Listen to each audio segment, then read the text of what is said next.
Napakahabang avocado na akala mo walang buto, gagawin nating masarap at healthy na salad. Binabalatan lang po natin ito na parang saging.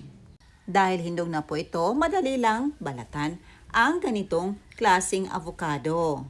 Napakalaki po talaga nito at isang piraso nearly 1 kilo.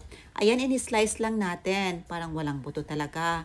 Pero kalaunan, nung sa bandang puwetan, meron siyang kaunting buto or maliit na buto lang. Sliced watermelon at buko, ating i-grate.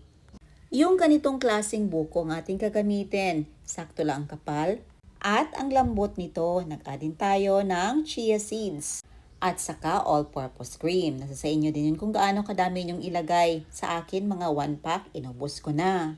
Sa mga hindi low carb, pwede kayo mag-add dito ng condensed milk. Pero ako, ice lang ang nilagay ko para healthy at hindi matamis.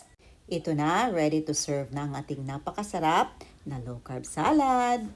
Manamis-namis ang avocado na may kasamang watermelon at buko.